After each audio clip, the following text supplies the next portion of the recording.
Welcome to the T.H.R.I.V.E podcast with the Shiloh Missionary Baptist Church. How does your faith kind of play into it, or does it play into it? What can be done about it? When I say the church, I'm talking about evangelical white Christians and the black folk who attend their churches. Hello, welcome to the T.H.R.I.V.E podcast with the Shiloh Missionary Baptist Church. I'm Fred Jeff Smith, pastor of Shiloh, and I'm very happy that you have taken the time to either view this on Facebook or YouTube or listen to us on iTunes or Amazon or Spotify. We always invite information, feedback from you about how the podcast is doing, how you're responding to it. So feel free to reach out to me at fredjeffsmith@cox.net, fredjeffsmith@cox.net. Let us know how we are doing. I am very happy today to welcome as our guest Mr. Dadrius Lanus, who is a candidate for Metro Council District 5 and is a sitting member of the EBR Parish School Board. Yes, Mr. Lanus, thank you for taking the time to come and share with us today. Thank you, Pastor Lee. It's always a pleasure to come on your show, dialogue about the needs of our community, but just having a higher level conversation for people who necessarily may not know what's going on to keep them engaged. Yes, sir. Let me ask you right off the bat. Yep. I have a couple of questions I want to ask, but right off the bat. Yes, sir. Prophetic Voices has scheduled a debate of the Metro Council 5 candidates for Monday, March 7th at 7 o'clock p.m. Will you be in attendance and will you participate in that debate? Absolutely, absolutely, and absolutely. I'm looking forward to the debate. There's nothing better than dialoguing about issues that our community has pressing concerns about. And if I may, just for a second, I was walking throughout the Zion City and Glen Oaks area just earlier this week, and I was talking to some of the citizens, and they were talking to me, or as they were talking to me rather, they were talking about the gunshot holes in their houses and in their cars, and they're showing me these things. And this is the reason why we have to have debates. This is the reason why we have to come together as candidates, so that people can understand what are our plans. These are real pressing concerns that people have, and these are our elderly citizens who have been there for years, some of which have said over 40 years, 50 years. And, if they feel afraid to walk outside their doors, we have a serious problem on our hands. So I say all that to say, yes, I will be at the debate, and I'm hoping everyone that is a candidate inside of this race shows up, because the people need to hear from us. There are 3 candidates. All 3 have been invited. All 3 are aware. I'm just glad that I had the opportunity to ask you, would you be present? Because, absolutely. There's been some back and forth about that with some of the other candidates. Yes, Before we talk about Metro Council, Okay. which I know is what you really want to talk about, I have some questions and some concerns about redistricting. Absolutely. Let's go to it. And both the school board where you presently serve and the Metro Council where you hope to serve are going through a redistricting process. Yes, sir. I guess coincidentally, perhaps not so coincidentally, the same company that is the demographer for the school board is the demographer for the Metro Council. Yep. I have questions about that as well. But tell me your thoughts about where the school board is in their process of redistricting. For example, are we going to stay with 9 seats, or are we going to jump back to 11, because there was a back and forth about that. Are we really going to suggest that even though there are more blacks in the district, that blacks should not comprise the majority of the seats that the school board will hold under the new configuration? Give me your assessment about where we are. Absolutely. So, how we started this process off when we were trying to initially select a firm that was going to handle our demography for the school district. It was a lot of back and forth, because the person or the firm that had the highest evaluation, they did not get the contract. Yeah. And that was a back and forth as to why he didn't get the contract. One, the argument on the other side was, well, just because the evaluation shows that doesn't mean that our board has to vote that way. But it's like that's the recommendation coming from the people who we selected to be over this evaluation process. Right. If we're not going to follow that, what's the point of having that, that process to begin with? He didn't get it the first time, and they selected someone else. Yep. And when that person quit, and he was still interested, he still didn't get it the second time, which leads me to ask the question, what was the point of going through this scoring system process in the first place if you're not going to follow the results of the scoring process? Right. Now, and my thing is, I'm not questioning Mr. Hefner's, that's the firm that we went with. Right. But I'm not questioning his credentials because obviously he's been doing his work before. What I question is the process. Because if you had the lowest score, then you shouldn't have gotten the contract to begin with. But now this is where we are. Right. There has been several conversations around our community to not only expand the seats, but understand what or how many seats will justify us finally getting to a place where minorities inside of our city have now become the majority. And I think there's been a lot of political pandering, I will say that, and there's been some conversations that have said that we can go into leaning towards pushing for a minority seat. But this is the problem we have with that, Pastor. If you look very closely at the process, they'll give a seat where it is minority leaning, but you have to pay very close attention to the voting population. It makes no sense to say that you have a minority leaning seat when 25% of those minorities are children or students under the age of 18. They can't vote. And so that means that you would have a seat that is minority leaning with a white counterpart representing that seat, and that's not proper representation. Sure. And those are the conversations that I'm having right now. So you take my district, right?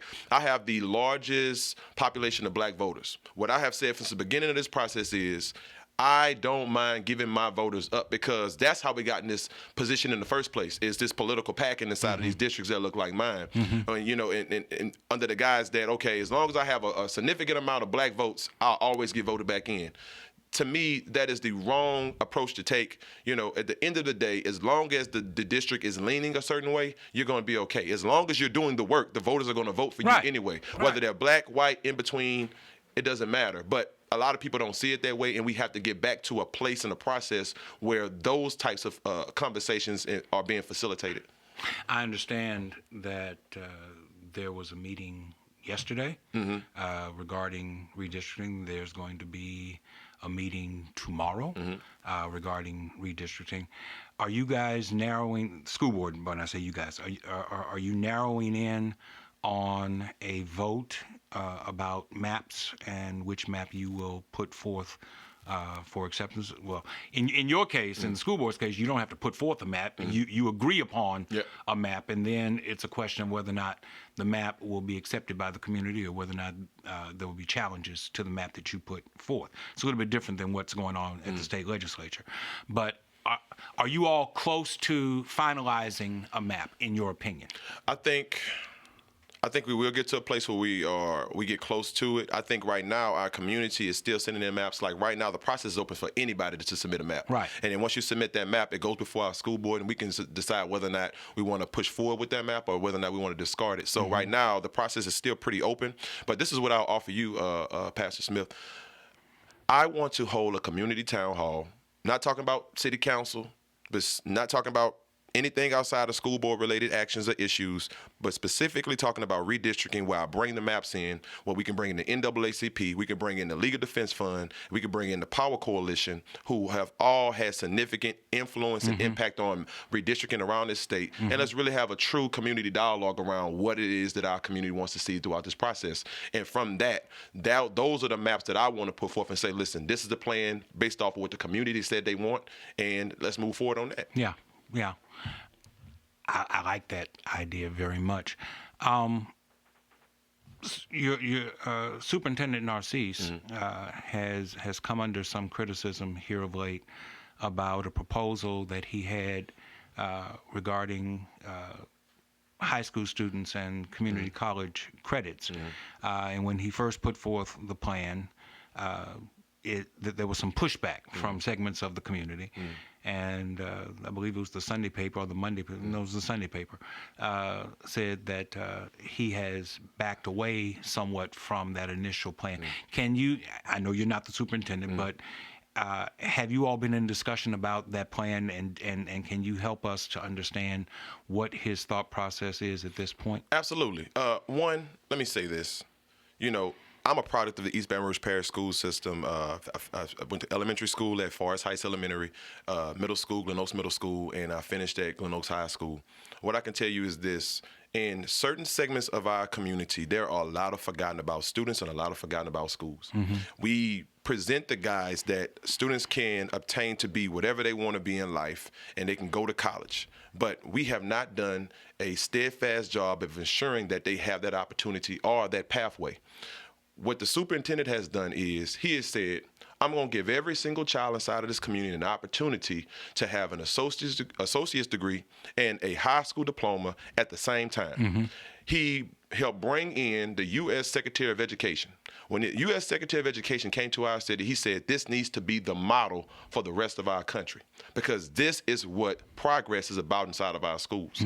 Now, in terms of what's happening as of late, the superintendent has been hearing a lot of the parents' concerns about AP courses. So what he did was he said, okay, I'm going to walk back some of the dual enrollment, and I'm going to also offer more AP opportunities, because that was the initial argument. It was people were concerned that if we increase or expand dual enrollment around our city, inside of our schools, that is going to diminish AP courses or advanced placement courses inside of our schools. And he said, absolutely not. That's not what we're going to do. That's not why we're doing this. He is doing this so young black kids have a true opportunity to obtain a college degree. Because for some of them, they may not ever go to college. But to know that you have a step up in the game before you graduate or after you graduate high school is game changing.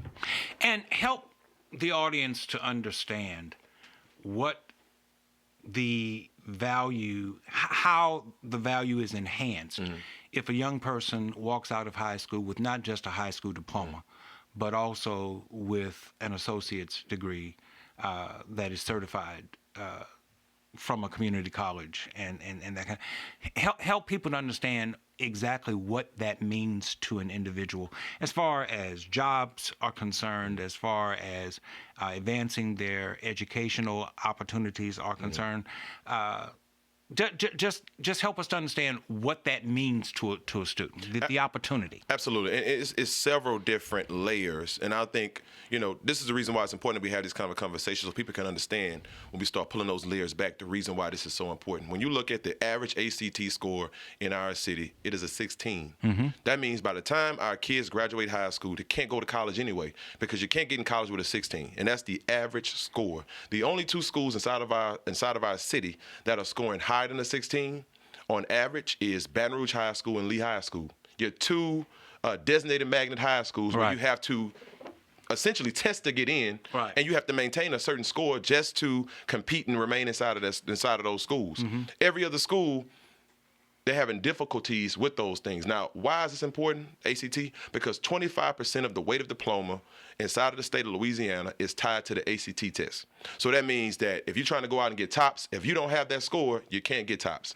So again, for a lot of those kids, they're going to have to take out loans if they want to go to college. So what does dual enrollment inside of every school and ensuring that these kids students have associate's degrees when they walk across the stage? It ensures that, one, you cut the debt down by 2 years.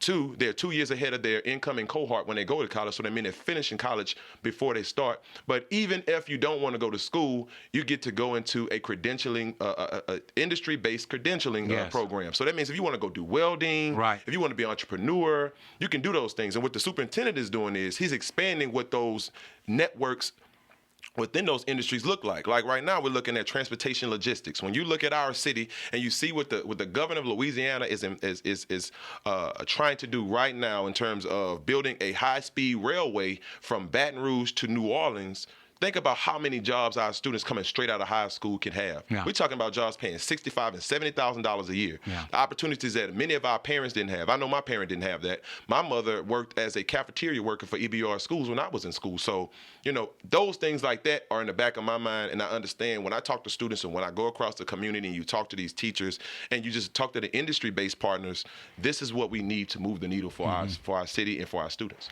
The whole idea of a rail system, passenger rail system between Baton Rouge and New Orleans has been one of the cherished desires of the Baton Rouge Area Foundation for the last 10 years. At first they were talking about high-speed rail, and then it just went to rail, because it's incredible to me that a city the size of Baton Rouge doesn't have passenger rail service, Right. And has not had it for 40 years, Right. 40 plus years. So the whole idea of a rail system, which is inching closer to being a reality, and the jobs that will come from that. If a person can put himself in a position to be qualified to work on a project such as that, that would be a great thing for them to see happen. Absolutely. Yeah. Absolutely. And it's so many different pieces to it. When you talk about traffic congestion inside of our city, think about what a rail system would do, And you talk about jobs. Well, let's say, you can't get a job in Baton Rouge, or there's no jobs available in Baton Rouge. Well, guess what? You can hop on that rail, go to New Orleans on a 2-hour trip, Yes. and then go get a job down there, and then come right back. Absolutely. And bring those resources back inside of our community. These are the things that, that we have to talk about when we have these kind of conversations, so people can understand the high level of why these things are so important for our city. Yeah, I chuckle whenever I talk about the new Mississippi River Bridge. I'm 60 years old. That bridge is 58 years old. It ain't new. Right. Right. Calling it the new Mississippi River Bridge is absolutely funny to me. And I don't think I'm going to see another bridge in my lifetime. All the discussions about whose property is going to be taken and where the bridge is going to go, I just don't see that happening. So I think passenger rail would be a wonderful thing to have happen, and not just between here and New Orleans. Baton Rouge, Mobile, Alabama has passenger rail. Why doesn't Baton Rouge? Right. It just makes no sense to me. One more question about school board, and then we'll move on. That's no problem. St. George. I have a real burr in my saddle about the whole St. George thing. I think that it's going to happen eventually. That's my opinion, not expressing yours. It's going to happen. They voted it that way. They followed the example of what they did with Katz in order to get the vote that they wanted. Katz tried to get a tax, it wouldn't pass. They went back and carved out all the people who said no and put it back up again, and they said yes. That's what the St. George people did. They couldn't get it one way. They carved out a certain number of people, and they're going to get another. I have resigned myself to the fact that St. George is going to happen. I very much do not want to see St. George happen where we give schools free, gratis, to this new city. Because for those who don't know, they have formed a city in order to appropriate schools. That's what this whole process is about. They don't have a plan. I'm so glad that the mayor and the mayor pro tem are keeping their feet to the fire about a plan. If they had a plan, they would present a plan. They clearly don't have a plan. It's going to happen one way or the other. But can you help me to understand what the attitude is of the current school board with regard to the eventual giving of schools to this proposed school system? Well, this is what I can tell you. You're gonna have some people on the board that's going to, they're going to side with putting more schools in that area. But this is what I've been very steadfast in saying: annexation, annexation, annexation. I don't want to talk about building new schools in an area of town that wants to break away if annexation is not a part of that conversation. And what annexation ensures is that anyone that lives in that area, any property that belongs to our school system, will still remain a part of East Baton Rouge Parish proper if anybody chooses to break away. And I think that one, you don't just talk annexation for properties. You have to talk annexation also with residents, because if you go back and look at the vote count, half of the residents in the area said no to the proposed city of St. George. Yeah. So I think that is a true opportunity and a testament to say there is an opportunity there so we can start annexing people back into our city. And once we do that, you almost render the proposed city of St. George ineffective, because they won't have the taxable base in order to do it. And I think that's one of the smart things that Mayor Kip Holden did before he left office. He ensured that when they first started these conversations, he annexed out the entire Mall of Louisiana, because that's a huge taxable base that they would have used. And by doing things like that, you kind of isolate them and saying, no, we can't move forward with this. And now you have to come back and let the city know, how are you going to be financially stable in order to move forward with a city of this kind. Right. How are you going to police yourself? Are you going to follow the model that Central followed and improperly use the sheriff's office as your local police force, Now which they were not supposed to do? This is an interesting thing. Now, I'm glad you asked that question, because when you look at all of the studies that came out from the East Baton Rouge Parish Sheriff's Department, 25% of all calls made are coming out of the St. George area. So that means that if you break away and 25% of those calls are coming from your area, then, and mind you, this is why you're a part of the parish. What happens when you're a standalone city? Yes. How are you going to maintain that, and how are you going to continue that? Because there are other parts and segments of our city that needs the East Baton Rouge Parish Sheriff's Department. In fact, if you look at District 5, I know we ought to get ready to go into that conversation. There are several parts of District 5 that are unincorporated, such as in the Glen Oaks area. On one side of Mickens Road, it is not a part of Baton Rouge. On the other side of Mickens Road, you're back inside of Baton Rouge. Literally, it's one street that separates that. Right. However, my point in saying that is, the sheriff's department has to handle those unincorporated sides, much on the same side, just like St. George. So the question again remains: how are you going to maintain its financial? How do you keep up the financial viability of your city when there are needs of our entire parish that you're trying to take away? It just makes no financial sense. Yeah. Let's turn to the Metro Council. Let's talk. Erica Green vacated her seat when she became a judge, and now you are running for that seat along with Daniel Bangwell and Darrell Hurst, who was named the interim councilman for that seat. First, help us to understand what the problems are as you see them, what the main problems are that exist within District 5. Well, man, where do you start? I think from the very beginning, I said that I want to go directly at crime. I want to talk about crime prevention. I want to talk about how do we make our citizens feel safe when they walk outside of their homes? How do we make our schools safe again? Because if you've been watching the news, you've been keeping up with the media, you're starting to hear that there are guns being brought on school campuses. There are gunshots going off all throughout the night. And I don't even tell you about the murders. Just last year, we had the highest murder count that we've had in our city's history, with 149 murders across our city. So I think that if you're not talking about crime, then, what are we doing, or what are we talking about right now? And I pride myself right now, and I don't pride myself on being the only candidate, but I pride myself on having the aptitude to actually address something like crime, because right now I'm the only candidate inside the District 5 race that actually has a crime prevention plan. It's a 5-point plan that touches base in every city, every part of the issues that we're having inside of our community. So I just want to start from the first one. One, I am pressing on to say that we have to put gunshot monitors inside of every single high crime neighborhood. What do these gunshot monitors do? These gunshot monitors can pick up whenever a gun is discharged from a 3-mile radius, within a 3-mile radius of the area. So what does that do? It cuts down the police responsive time whenever these gunshots go off. Another thing that I'm pressing is that we create a camera-based system where we can directly capture license plates at every exit and entry point inside of these high crime neighborhoods. So how does this connect back to the gunshot monitors? Well, the gunshot monitors cuts down on the police responsive time. Now, with these license plate readers, the citizens inside of these communities or these residents inside of those areas are going to get real-time information that they can provide over to local law enforcement. So what does that do? Now we're building that community trust again, and now we're talking about community policing, where our community feels safe enough to be able to work with our local law enforcement to ensure that crime prevention is at the top of the heap of everything happening.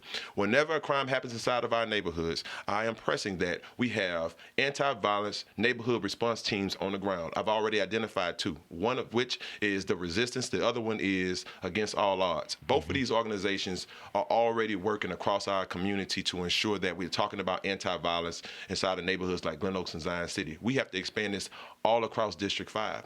The next thing, we have to get inside of schools and get anti-violence school-based curriculums inside of our in front of our students. We're not talking about it inside of our schools, which is a major issue because the students inside of our schools are the ones that live inside of these neighborhoods. When they come outside of their homes, there's no protection outside those four walls. When they leave outside of the schools, there's no protection outside of those four walls. So then they're right back inside of the streets where the crimes are happening at. And we have to ensure that we have pieces in place so they understand what crime is, what violence is, and how we create a more successful, open process for them to dialogue about it, talk about it, but also to get the necessary therapeutic relationships with either counselors or therapists so they understand what's going on inside of not just schools, but inside their homes and inside of their own neighborhoods where they live. And the last piece is going to be, for the very first time, a Jobs for Guns program. Now, if you look at every other program that's trying to get guns off the streets, right? Let's take gas for guns. Nobody is going to bring you a gun for a $100 gas card, which is why it has been rendered unsuccessful. Nobody is going to give you a gun for $50. It's just not, it just makes no sense to them because the gun is used for self-protection inside of the neighborhoods where they live. But if you could tell a person, I can change your livelihood by giving you a job for your gun, I think you change the whole conversation. Will it stop crime? No, it won't. But what it will do is it will present an opportunity or a moment of hope for those who think that nobody cares about them and they feel like they have to protect themselves. Gun buyback programs have been going on for a long, long time with minimal success. Yep. So the whole idea of jobs for guns, that's interesting to me. I think that's very creative, very imaginative. What's your relationship like, you personally, as a candidate? Were you successful, you would be the councilman. What's your relationship like with the Baton Rouge Police Department, with Chief Paul and with the administration of the Baton Rouge Police Department? I like to think I have a really good working relationship with Chief Murphy Paul. And what I can tell you is this: Chief Murphy Paul has a really hard job. Outside of politics, he probably has the most politicized position in our entire city. And it's not, any angst of his own. He inherited this work. He inherited everything that's happening. And when you include what happened during COVID-19, where people are at home and they have a lot of time on their hands, it only exacerbated the issues or the problems that we already had across our community.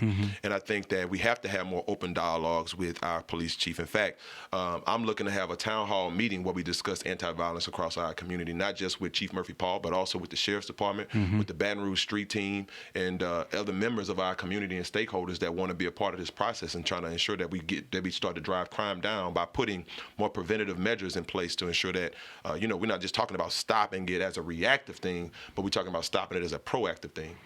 I was disappointed with the results of Wednesday's Metro Council meeting where the council failed to approve legal fees for the police chief to defend himself against charges that are coming from within the union, which I think is the most corrupt thing in the world. The Baton Rouge Police Union, I'm not anti-union in total, but I'm anti-Baton Rouge Police Union because they're the most corrupt set of individuals you'll ever find.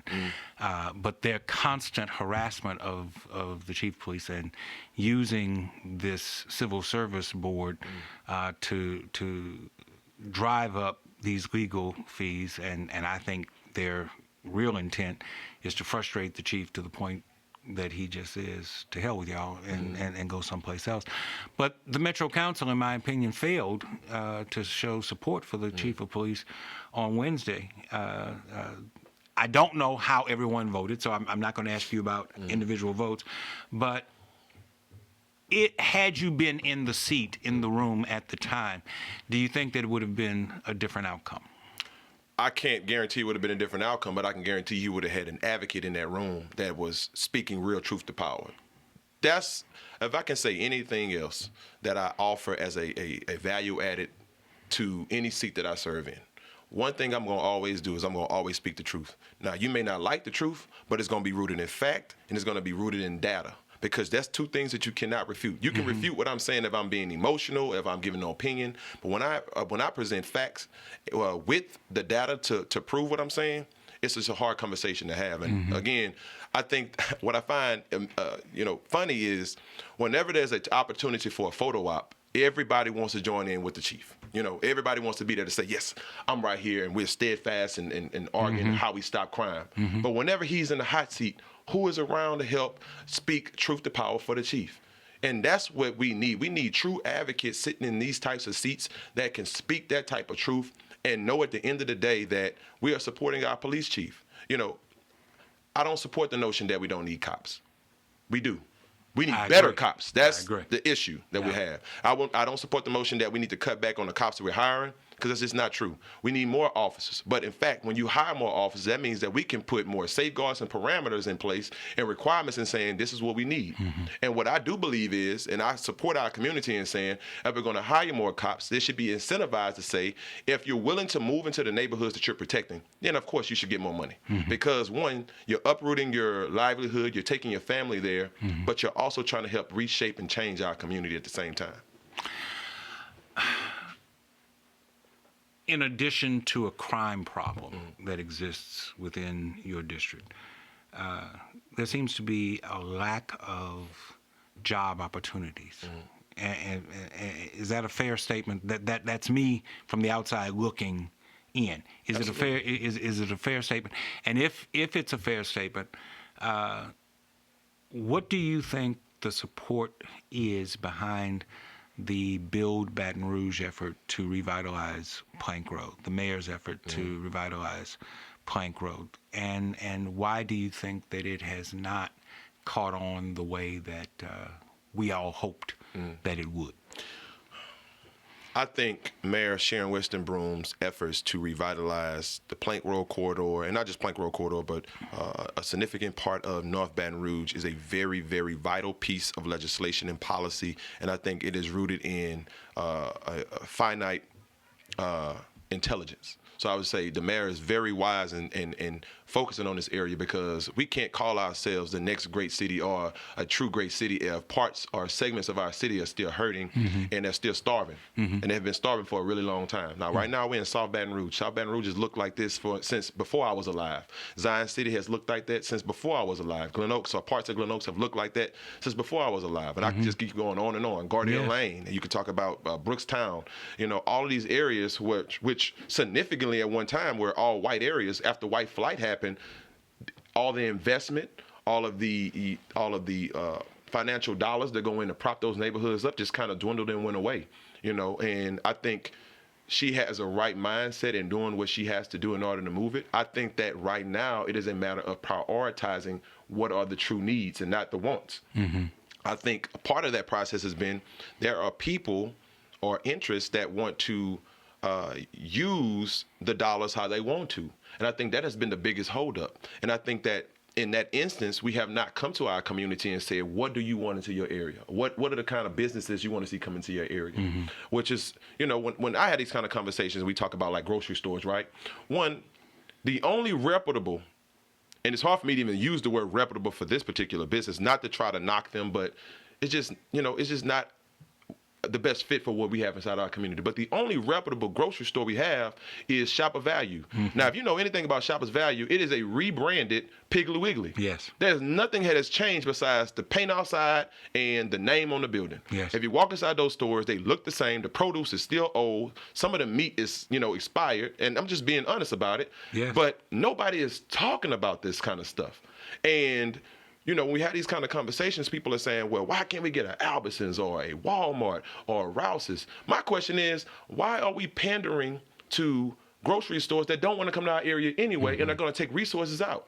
What I am proposing is that we do cooperative associations, which will build collective community ownership, how we had in the 50s and how we had in the 60s. New Orleans is doing this, Arizona is doing this, Minnesota is doing this, Washington, D.C. is doing this. We are the capital city, and we are not doing it. Nobody's talking about it, but there is an opportunity that we do this. Now, what is a cooperative association? A cooperative association is where the stakeholders are actually the residents that live in the neighborhood, and they put up a small tax every year that goes towards grocery stores, movie theaters, eateries, and we own that property. From the profits we get out of that, that's how we This is how we revitalize our communities. This is how we can put special projects in place like we had before in the past. This is how we can rebuild Zion City. This is how we can rebuild and redevelop Brookstown so they become safer communities, so people feel safe and comfortable coming back inside of our neighborhoods. But until we have those conversations, until we put actions in place, until we put a plan and a vision together, nobody's going to believe that these areas are going to be revitalized again. And that's what I want to bring to the table. I want to bring real vision. I want to bring real conversation, and I want to bring tangible solutions to this problem that we're having inside of District 5, and not just District 5, because my thought process is this.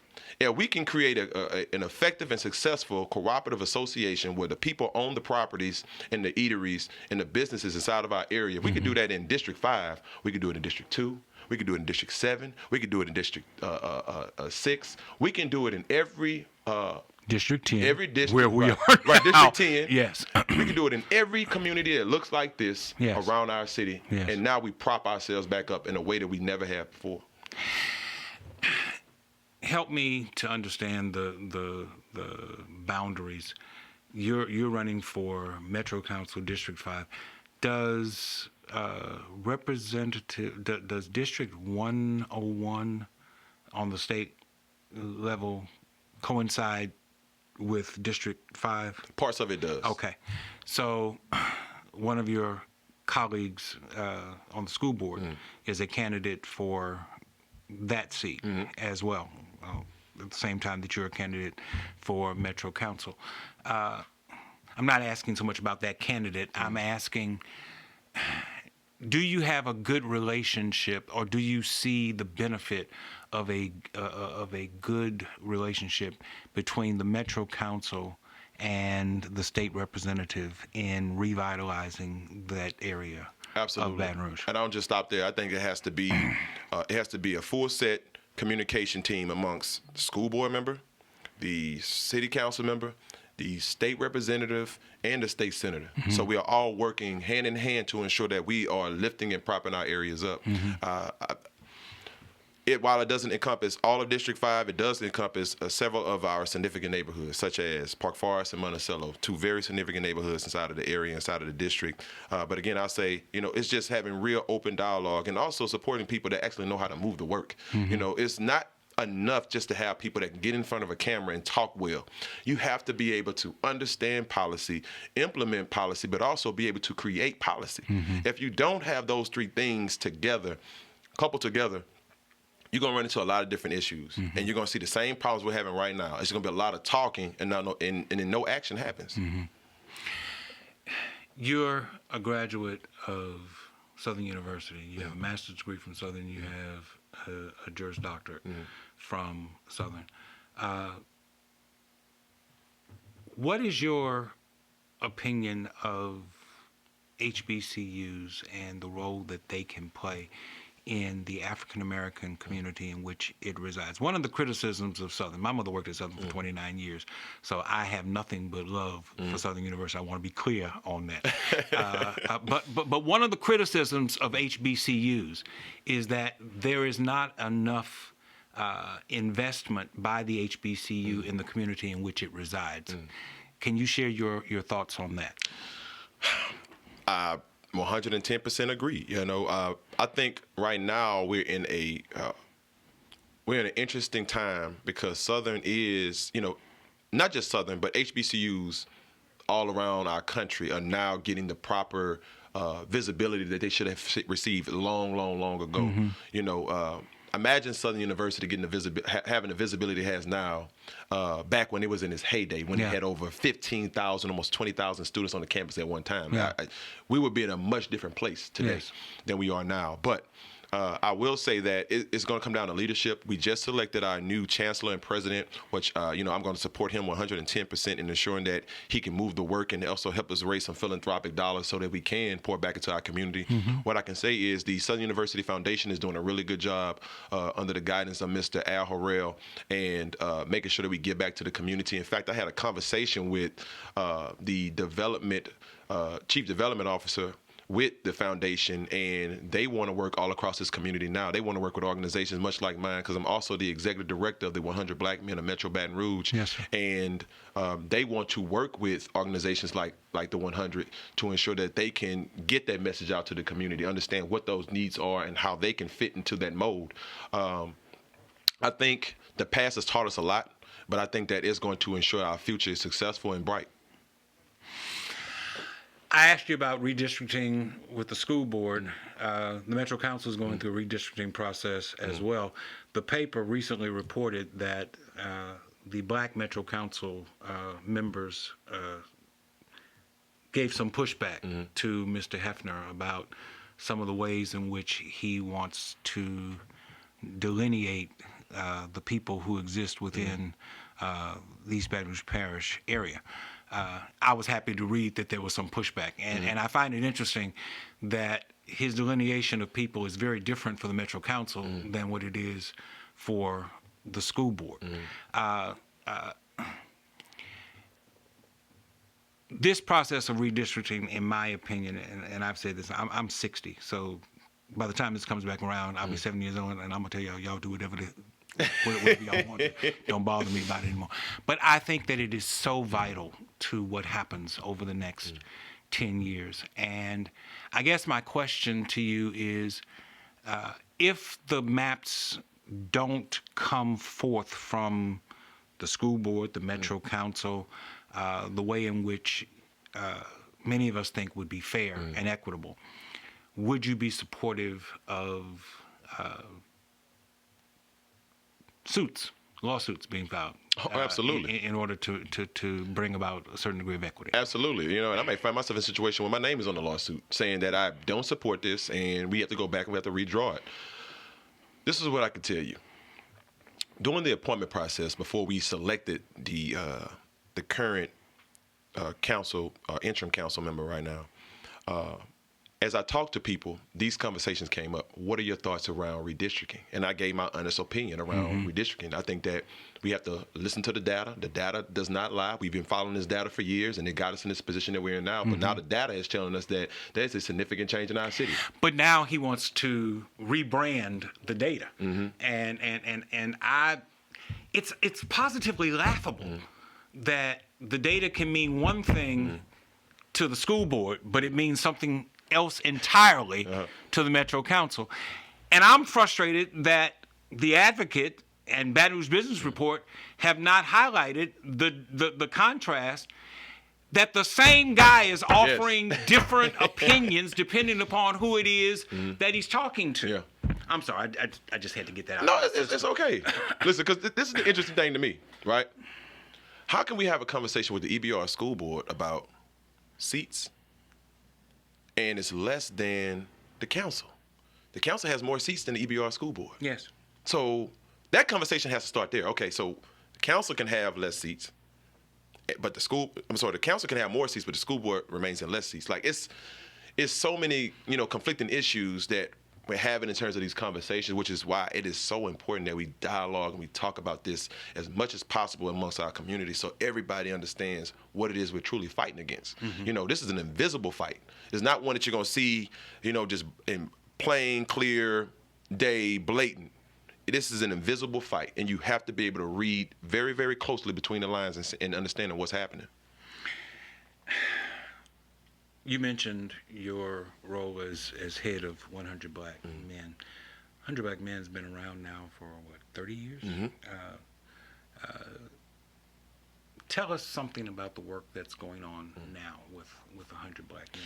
Well, I'll start by saying, you know, how I came into the fold. You know, I was a mentee of the 100 Black Men, and it's just, the story is just so full circle, you know, because it was the summer of 1997. I still remember like it was yesterday, and this is when they started hosting their Back to School Expo, when they were giving out free school supplies to our entire community.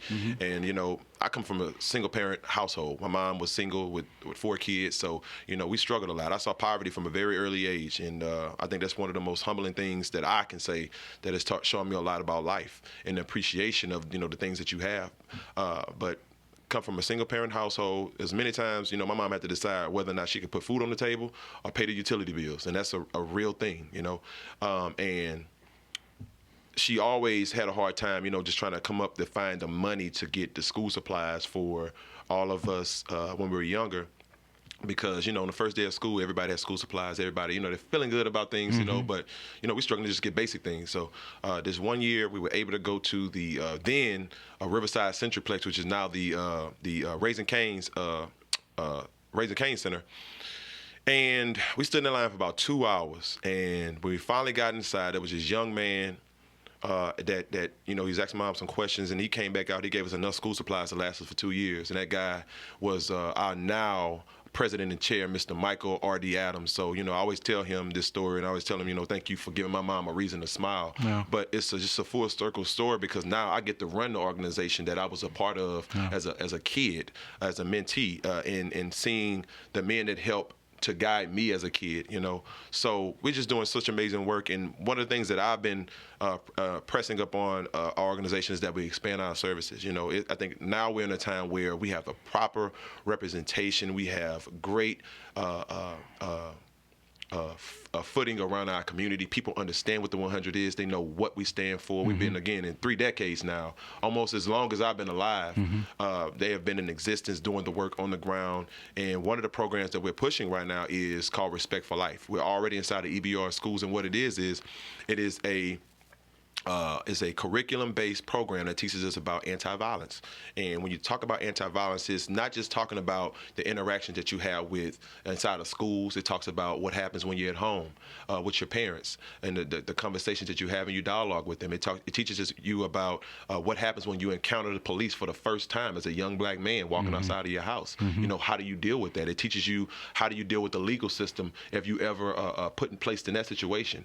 And I think it is just so vital that we get this message out to our citizens. It's been supported by so many people. It's been supported by the BRPD, Sheriff's Department, Mayor Sharon Weston Broom's office, several judges downtown, Judge Tarver Smith, just to name, you know, one, and several lawyers. And as I said before, we're already inside of schools. There has been several community stakeholders and partners that have been reaching out to us saying, man, we want this program tomorrow. What can we do to sign up for it? So right now we're trying to gear up to take this thing national, because we feel like we can make a national footprint inside of school districts, inside of cities all across this country, providing a resource like this. Let me ask you a couple more questions. It came to mind as you were speaking. Regardless of how Black Baton Rouge and the East Baton Rouge Parish has become, there's still a significant white community that exists. And much like the case with the Metro Council, where all of the white representatives are Republican and all of the Black representatives are Democrat, I would imagine it's the same way with the school board. I wasn't sure, but okay. So the question has to do with the ability to reach across the aisle and work with people who are fundamentally, culturally, philosophically different from you. What has been your experience with that? Well, it's been very interesting because, one, I'm a young electorate. So, you know, people tend to listen but not hear you when you're younger, because they feel like they have more experience than you. They feel like they have more wisdom than you. But there's always wisdom in listening, no matter how old you are. You can learn something from a 5-year-old if you listen close enough and you pay close enough attention to it. So I say originally starting off, and I think this is what makes you a really good public servant, is having the ability to pivot. Now, when I came on the EBR School Board, I was fire hot. I would call it like a fireball. Every issue, I made sure I spoke out on it. And I still do that today, but I do it differently. The conversations that I have now are, let's sit down and let's talk about it. I want you to understand it from the way that I see it, and I don't just want you to understand it. I want you to come see it. And having the ability to do that, that's how you're able to move the work. I don't care who you have a problem with, and I know people know the relationship that I've had with several of my board members, one of which being Miss Connie Bernard. Well, at one time, I was trying to get her off the board. But in that instance, after all of that stuff is now over, we still have to do the work of this community, of this parish, and of our students. And today, I can honestly tell you, I can get on the phone with her and have a conversation with her. I can sit down and have coffee with her. Do I believe in, the same things that she does? No, we don't believe in everything, and you're not going to believe in everything that somebody, has. There's several of my board members that are Democrats that are black, and we don't always agree on everything. But the biggest thing is, can we come together and have a realistic conversation and walk away with some action plans and action steps to move the needle for this policy? And I think that's you have to be able to have that ability and skill, because that's what makes you a really good public servant. Because I understand, even in the most populated black district, I still have a significant amount of white voters, Hispanic voters, Latino voters, and also Asian voters that still need my support and still need my leadership. So I always offer myself to them also, and saying, whenever you need something, whenever you want to talk, reach out to me. I have no problem meeting you somewhere. I have no problem having a conversation, because that's what it's all about, is making sure everybody's voices are heard, but making sure that we don't ignore the voices that need to be heard the most. Yes, sir. Next question is, it's gonna test your honesty. Okay. Okay, because I want to ask you about black churches. Oh. You've mentioned the work that needs to be done with HBCUs. You've mentioned the work that is being done by community groups, one of which you lead. You mentioned the work that needs to be done between various levels of government, city and state. Give me your honest assessment about the African American church in your community and what it's doing right and what it could do better. I won't say what it's doing wrong, what it could do better. I think what it's doing that is right is, one, first and foremost, it is, spreading the wisdom, the love, and the grace of God. I think, I won't say that any church is not rooted in that, and I think that's the foundation, is making sure that we're spreading sound doctrine, is what I call it, across our community. And I think that is happening. I think what we can do a better job at is talking amongst each other. You can ride down one street and you'll see several different churches on that one street. And it just makes you wonder, are we communicating amongst each other? Why is there a need to have several churches in, one geographic location when we're all, for the most part, speaking the same language and saying the same thing? I think that communication amongst the churches could be increased and be a lot better. And I think that what that does is it builds more community trust, more community input in terms of the things that are happening across our community. This is how it once was. When you think back, and the reason why I always go back in history, one, that was my major in college, was history, and more specifically black history. And every time I would go look at or read a manuscript, or I go look at some old footage for a class, what I noticed the most is that every single church was packed to the max every single Sunday. And you didn't have as many as you have now, but now there's been so much breaking away. And think about the progress that we were able to accomplish during those times when we had less churches. It's because everybody was working together. Everybody was communicating. The civil rights movement was birthed out of the black church. Yes. And to me, that was just such a significant thing. And now we don't see as much as that movement happening. The only thing we're hearing about now is the history of what happened in the past. We have to be able to recreate history now. And I think the way that we do that, again, is just through proper communication and opening those avenues up. I appreciate to me, that was a good, honest, fair answer. The election is going to be held at the end of March? Yes, sir. March 26th. March 26th, the final week in March. Early voting starts when? March 12th through March 19th. Okay. So roughly in about 3 weeks, 2.5 weeks. Okay. And we're having a debate on March the 7th Yes, sir. at 7 o'clock for the Metro Council District 5 seat.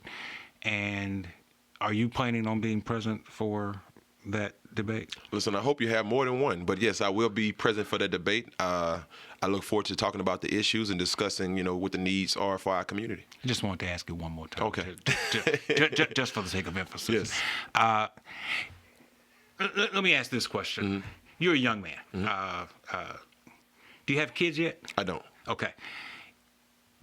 Hypothetically speaking, were you to have children, and when you have children, what is your thought process about whether or not you want your children to remain in Baton Rouge or go someplace else? And I know that there's the potential, children want to go their own way, blah, blah, blah. But I'm asking you as their parent, what would be your desire for your children as far as maintaining the residence in Baton Rouge? I want to believe that by the time I have kids, our community will be in a much better place.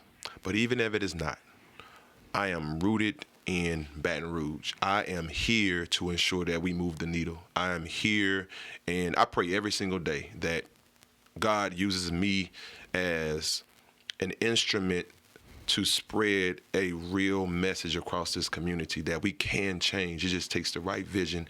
It takes the right person and the right people to see that those things come into fruition. And, even when I have kids, one day they're going to grow up. I don't want for them to have to go somewhere else because they feel like we don't have anything here in Baton Rouge. What I want to be able to do is build a better city with our community stakeholders, with our mayor, with all of our leadership to ensure that no kid has to leave. In fact, I was reading the paper a few months ago, and it showed that 92% of our parents are telling their kids to leave this state.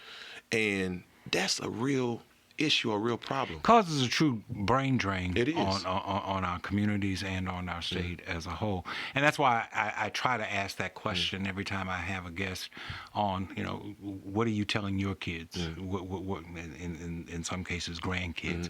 And they always want to say, well, I want them to pursue whatever they want to do, and I want them to find their own path to happiness. And I appreciate that.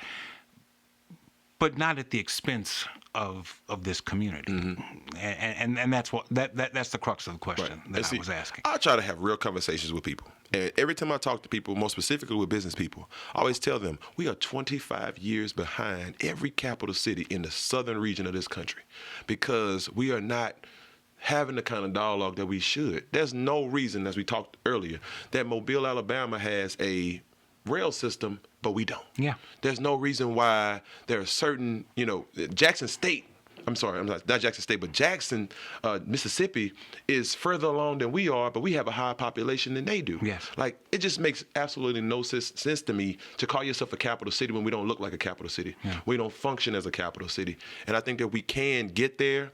I think the way I view myself as differently than everybody else is where people see chaos, I see opportunity. When people see problems, I see opportunity. When I look at North Baton Rouge, every day I look at it like, man, I know it can go there. This would be really good. I know what'll fit here. And I think that we have to all kind of get into that mindset and that mode of thinking that way because, there's an old proverb is you have to speak it into existence. And the more we say it, the more we think about it, the more we draw it out on paper, the more we dialogue about it, the more we get closer to those things happening. Thank you so much for taking the time to be with us, Mr. Dadrius Lanus, candidate for Metro Council District 5, Yes, sir. current school board member. Yes, sir.